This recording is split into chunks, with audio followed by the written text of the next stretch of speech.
Una mirada a la innovación del otro lado del mundo. China está de pie. Central Asia. Con Carlos Jácome. Y justo aquí estoy con mi querido Carlos Jácome, que hemos venido viendo el desenvolvimiento, el desarrollo de esta sección cada vez más interesante, y justo se mezcla con esta primera epidemia, aunque la OMS todavía no le quiere llamar pandemia, pues la tenemos de hecho, que es, yo diría, uno de los factores que han hecho lenta a la economía del mundo a principio de este año que corre. Pero Carlos está aquí para darnos algunos datos. A mí siempre me sorprenden todos los datos que me das, querido Carlos. ¿Cómo estás? Buenos días. Buenos días, Pedro. Muy bien, muy contento de andar acá con ustedes. Y otra vez datos importantes de un nuevo mundo que estamos viviendo. Creo es el tema que quiero que toquemos el día de hoy. Un nuevo mundo que nos negamos a ver y que ya existe. Seguimos en una inercia de lo que pasó antes, de cómo era el mundo, en algo totalmente diferente de lo que estamos viviendo actualmente. Y uno de esos puntos para retomar, aunque es obvio, pero no lo es lastimosamente en la práctica, es lo vulnerable que somos. Y así como nos pasa como ser humanos, que nos queremos inmortales y podemos entre más jóvenes hacer barbaridades, pues la vida pende de un hilo en cualquier momento. Y eso nos pasa en lo individual y nos pasa como humanidad. Yeah. Es ese ejercicio que tuvimos ahorita con esta crisis que estamos teniendo con China, pues no es de China, es del mundo. Porque la manera en que reaccionó China, hay que ver si lo podemos reaccionar a otros países como lo hicieron ellos. En esa parte de vulnerabilidad quiero comentar dónde estamos para ver esa presunción, porque aún no reconocemos ese mundo, como les decía, en el que estamos viviendo, Alberto, en el sentido de que se siguen haciendo pronósticos. Les comento los pronósticos, retomando lo que nos dijo Graciela Narcia de la Cámara China de Comercio la semana pasada. China ya contribuye con el 27.2% del crecimiento mundial. O sea, casi la tercera parte del crecimiento del mundo lo está haciendo China. Para el 2023 se espera que pase el 28.4%. Esto ha permitido gracias a la ruta de la seda. Esa ruta de la seda, ¿por qué? Porque se está democratizando la producción a nivel mundial. Ya no depende solamente de uno o de dos ejes, como pasaba hace 30 o 40 años. Estados Unidos, para que se den una idea del impacto que va a tener, estoy hablando de 2023, que ya está a la vuelta de la esquina, pasará de tener el 12.9% del Producto Interno del mundo al 8.5%. Para mí se me hace una gran caída. Es una enorme caída. Una enorme caída.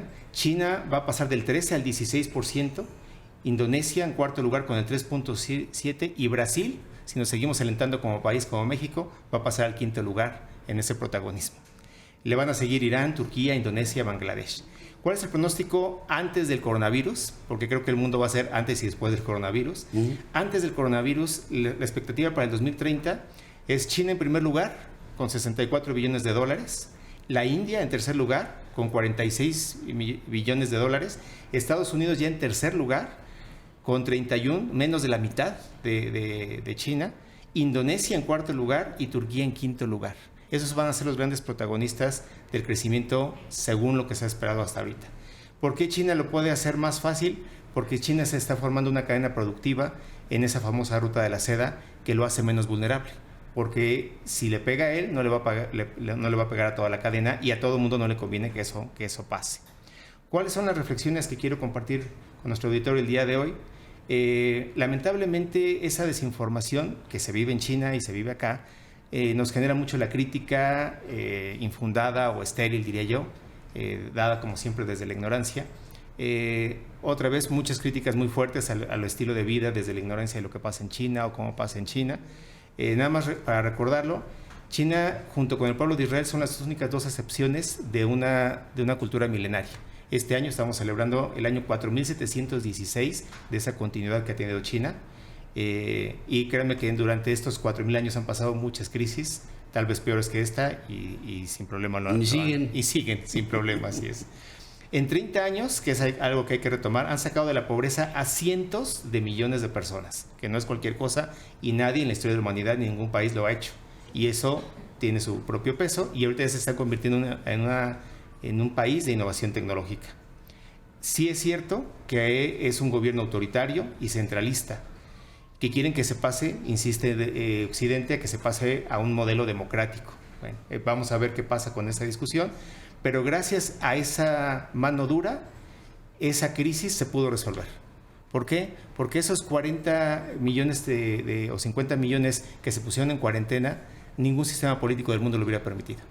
¿Qué pasaría, que es ahorita a nivel mundial el ejemplo que se está poniendo, qué pasaría si esta crisis se hubiera detonado en la India, que tiene también sistemas de salubridad muy cuestionables, pero con un sistema federativo democrático que los partidos, como nos pasa en México, nos pasa en todo el mundo, cuando irresponsablemente usan una crisis como capital político en lugar de resolverlo?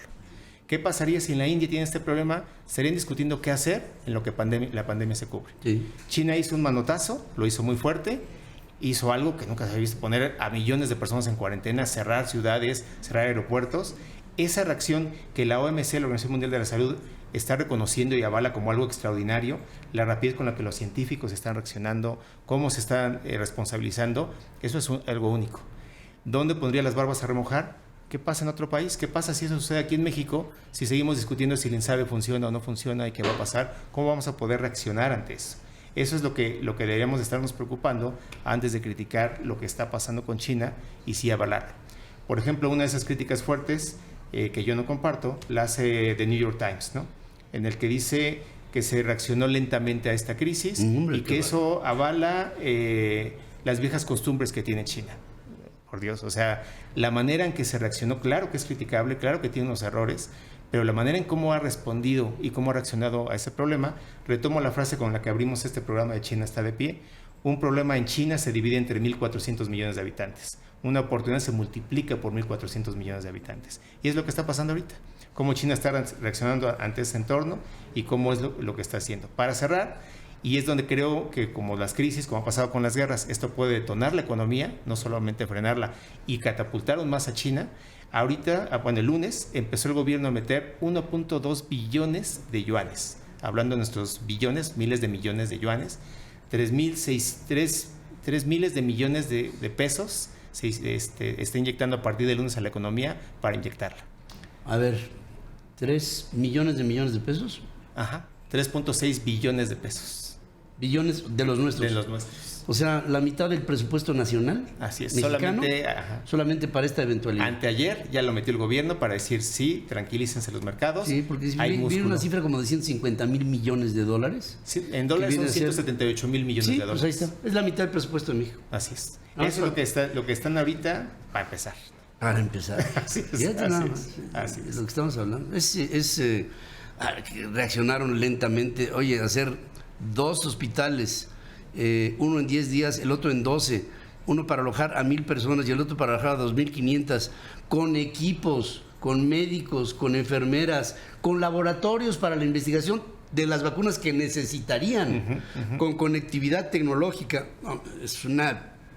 Así es. Y criticar que por sus viejas costumbres y viejos patrones, bueno, por favor, ¿no?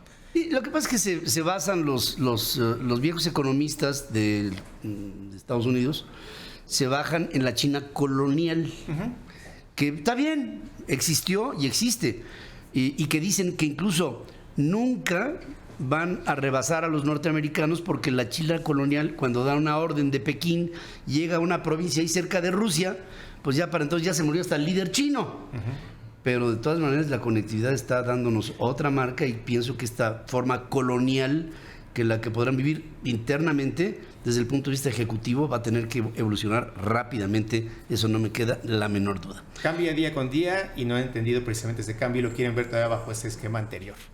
Y para cerrar el tema, algo muy interesante y de mucho orgullo, porque creo que nos va a dar una gran sorpresa, la Cámara de Comercio que tuvimos la semana pasada acá está preparando un donativo de empresas mexicanas ante esa crisis, porque con toda la capacidad de producción de China no se cubre todo lo que están requiriendo. Francia, Inglaterra y demás están dando donaciones. Aquí en México, Southern China, la aerolínea, ya está mandando una donación. Y la buena noticia es que tenemos una investigadora, una científica mexicana, que tiene la solución para el coronavirus, tanto de manera preventiva y es muy factible que tenga ya el medicamento que lo solucione. En esta donación se va una donación de 5 toneladas del producto para ayudar, para que lo validen y esto nos puede dar una gran sorpresa como país y como investigadores mexicanos. Maravilloso. Gracias como siempre, Carlos. China está de pie.